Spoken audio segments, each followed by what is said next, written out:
Is there an eternal promised land of rest, pictured by Israel crossing the Jordan into their promised land? Do we look for a new heaven, a new earth, and a new Jerusalem? Let's begin in Joshua 3. How did Joshua prepare to cross the Jordan into the promised land? Early in the morning, Joshua and all the Israelites set out from Shittim and went to the Jordan, where they camped before crossing over. After 3 days, the officers went through the camp, giving orders to the people. When you see the Ark of the Covenant of the Lord your God and the Levitical priests carrying it, you're to move out from your positions and follow it.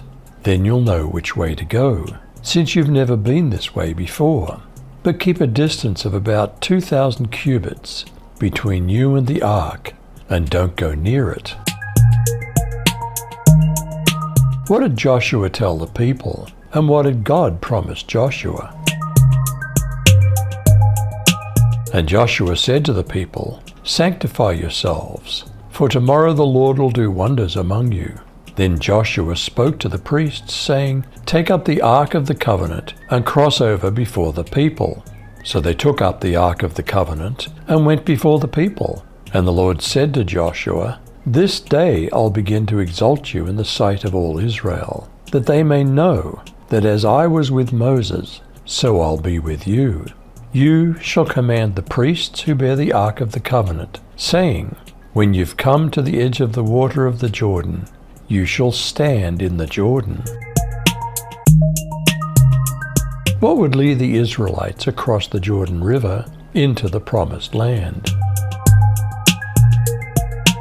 So Joshua told the Israelites, "Come and listen to what the Lord your God says. Today you'll know that the living God's among you. He'll surely drive out the Canaanites, Hittites, Hivites, Perizzites, Girgashites, Amorites, and Jebusites ahead of you.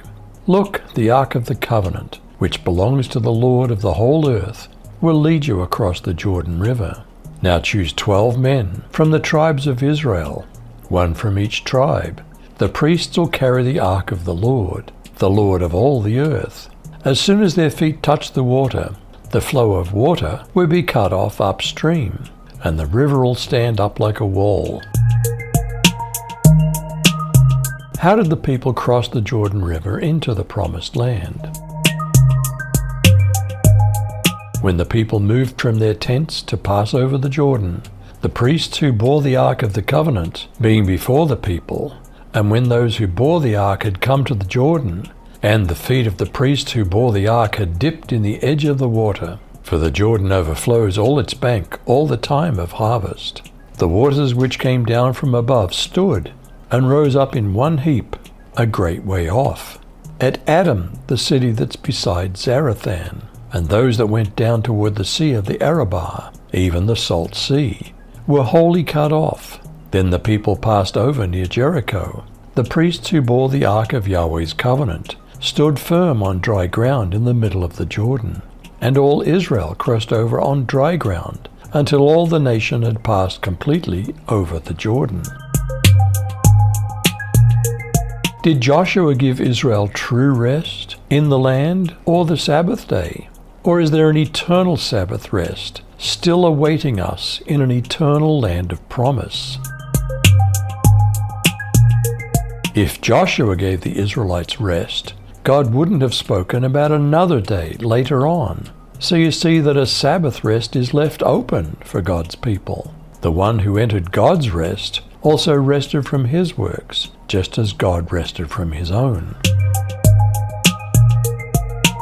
What is the eternal promised land that we look forward to? I saw a new heaven and a new earth. The first heaven and the first earth had disappeared, and so had the sea.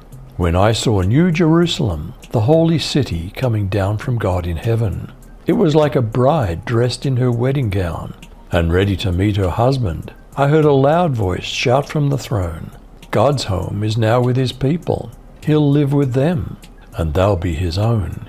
Yes, God will make his home among his people.